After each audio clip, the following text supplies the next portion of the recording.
میدان محشر دیکھ کر، تنگ ہے دل وسعت میدان محشر دیکھ کر، اے جنوں ہم پاؤں پھیلاتے ہیں چادر دیکھ کر۔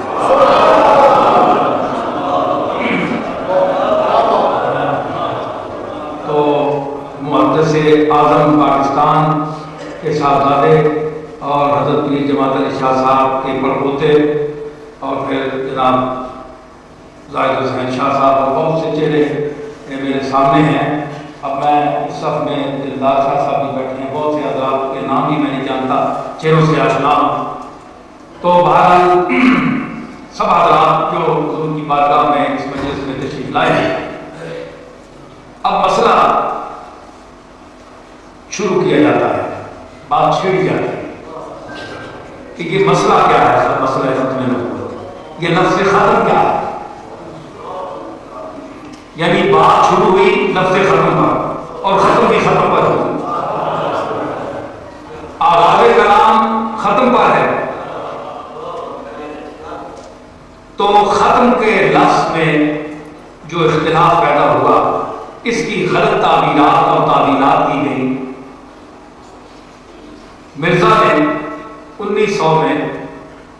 میرے دادا کو چیلنج کیا، کیونکہ وہ جانتا تھا کہ اس پورے ہندوستان میں اگر اس کے ذہن کے مطابق بھی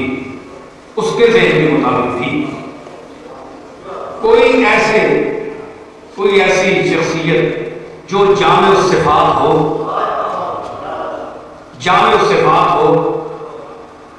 اس کو ایسی چیز نظر نہیں آئی، ورنہ بڑے بڑے لوگ تھے وہاں لوگ۔ اور ادھر یہ کہ حضرت پیر میر علی شاہ صاحب کو حضور علیہ السلام کی زیارت ہوئی، اور آپ نے یعنی نماز ظہر ادا کرنے کے بعد ایک پتھر پر آپ بیٹھے ہوئے تھے، وہ بھی پتھر وہاں ہے، تو حضور کی زیارت ہوئی، آپ نے اشارہ کیا، قادیانی دکھایا گیا، مرزا دکھایا گیا،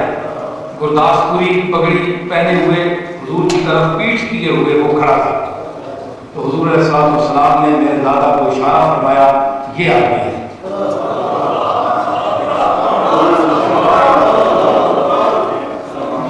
یہ آدمی اشارہ کر کے پیر صاحب کہتے ہیں، پھر میں جب حاجی عبداللہ صاحب سے ملاقات ہوئی مکہ معظمہ میں، تو میرا ارادہ تھا کہ میں ترک وطن کروں اور باقی وقت جو ہے میں مکے سے گزاروں۔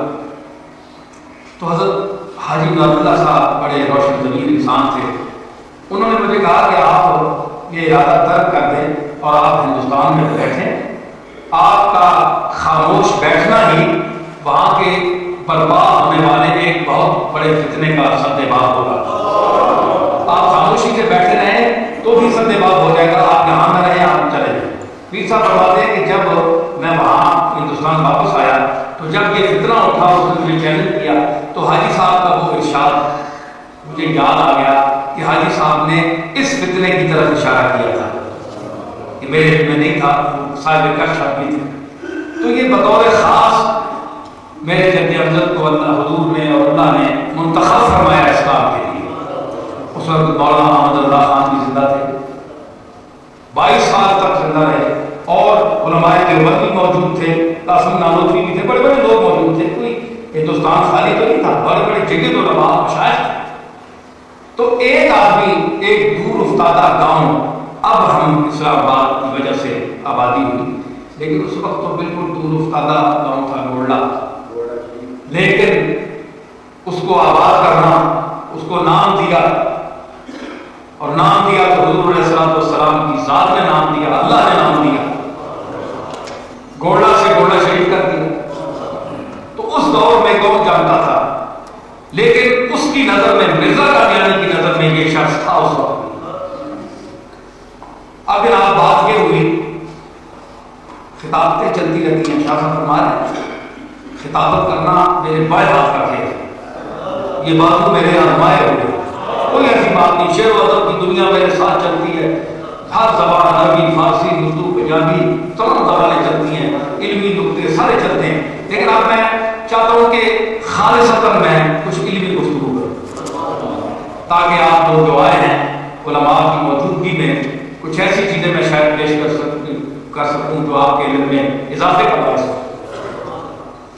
تو بعض ایسی بے پر کی لوگ اڑاتے ہیں، بعض افسانے ہوتے ہیں جن کو حقیقت کی شکل دی جاتی ہے، بات ہوتی نہیں، تو اس قسم کی کچھ غلط فہمیاں ہوتی ہیں۔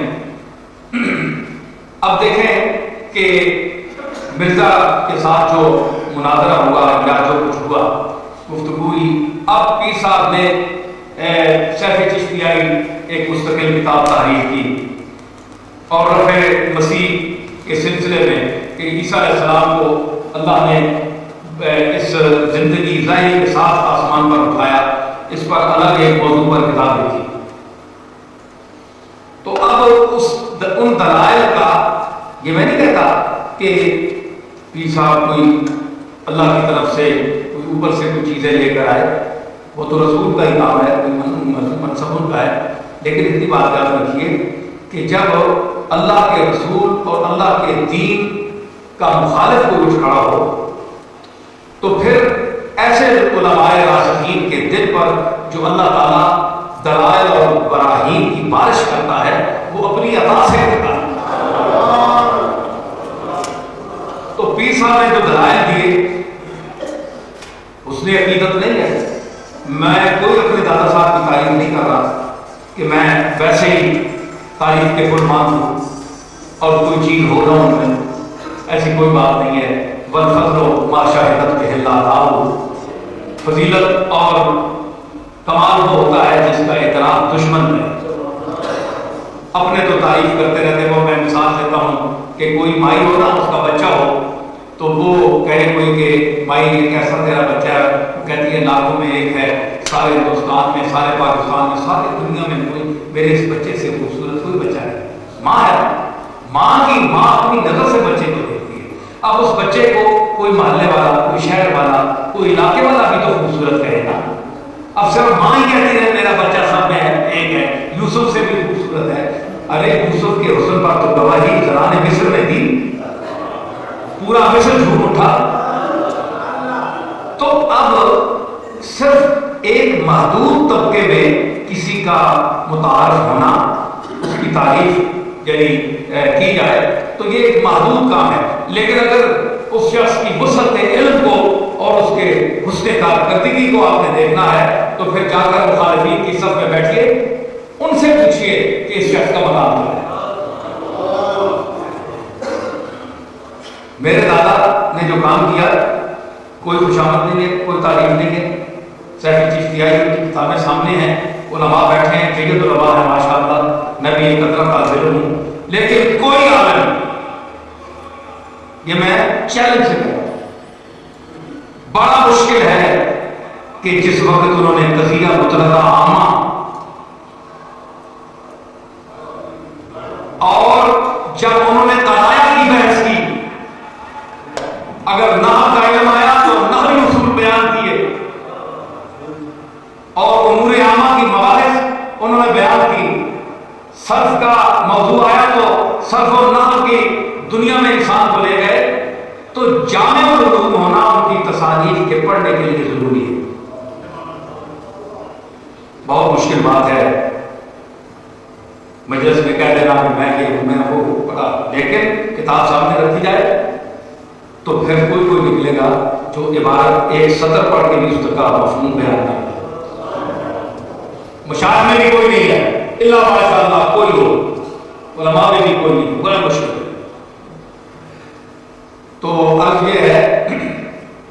کہ وہاں میں مرزا گئے اور آپ کے پردادا بھی تشریف لائے، یہ جماعت علی شاہ صاحب، اور میرے دادا صاحب گھوڑلے سے آئے تو ان کو اپنے ساتھ بلکہ اعزازاً لاہور کے اسٹیشن سے وہاں تک لے کر گئے اور بڑا اہتمام کیا گیا ان کو، یعنی ایک اس کو کیا کہتے ہیں ٹانگے پر بڑا وہ سجا کر دے کہ صاحب کا میں چل کر جاؤں گا، تو پھر جماعت علی شاہ صاحب اور لوگ تھے سب، تو 6 دن آپ وہاں رہے، تو اس میں متفق علیہ طور پر پیر میر علی شاہ صاحب کو اپنا قائد سب نے تسلیم کیا۔ تمام مسائل جو مسلمان تھے سب نے ان کو منتخب کیا کہ آپ ہماری طرف سے گفتگو کریں۔ یہ پیر بزرگ شاہ صاحب نے بھی ایک بات کی ہے، میں اس کی وضاحت کرتا چلوں، تردید کرنا مقصد نہیں ہے، صرف یہ ہے کہ بزرگوں کے جو معاملات اور تعلقات باہمی ہوتے ہیں اور اس دور کے مشائخ کے، وہ بڑے مخلص اور نیک نیت مسلمان تھے۔ آج کے مشائخ اور علماء میں اور ان میں بڑا فرق ہے، ٹھیک ہے نا، وہ بڑے قریب اور مخلص اس قسم کے لوگ تھے۔ تو حضرت میں سمجھتا ہوں کہ حضرت محدث علی پوری کی یہ کہ مزاج یہ فخر جو تھا، اس کے یہ شان کے یہ منافی بات ہے کہ وہ پیر میر علی شاہ صاحب یہ سے یہ کہیں کہ شکار میرا تھا، لیکن آپ استعمال کریں یہ بات اس لیے انہوں نے سنی ہے نا، اور بات میں کہتا ہوں سنی سنائی باتیں ہوتی ہیں، ایسی بات نہیں ہوتی، وہ اس لیے غلط ہے۔ یہ روایت میرے دادا کے متعلق بات کی روایات غلط ہیں جن کی میں خود تردید کرتا ہوں، اس لیے غلط ہے کہ حضور نے خود اشارہ فرمایا پیر، جیسا کہ میں نے ذکر کیا کہ میرے لیے اس کے ساتھ بات کرو یہ آدمی ہے، تو اس کے بعد پیر صاحب حضرت محدث علی پوری اس طرح نہیں فرما سکتے۔ اور پھر یہ ہے کہ جب وہ مناظرہ گفتگو کے لیے علماء نے وہاں باتیں کی تو حضرت محدث علی پوری آپ کے ساتھ بیٹھے ہوئے تھے اور پیر میر علی شاہ صاحب اپنے ساتھ کوئی کتاب لے کر نہیں گئے، کوئی کتاب نہیں گئے، ایک چادر تھی اور ایک تسبیح تھی، کوئی کتاب نہیں گئے۔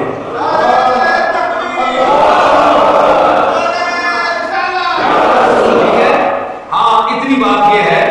کہ جب باتیں ہوئی اس تمام علماء، ہر ہندوستان سے مخلوق آئی ہوئی تھی اور جمع رفیق تھا، لاکھوں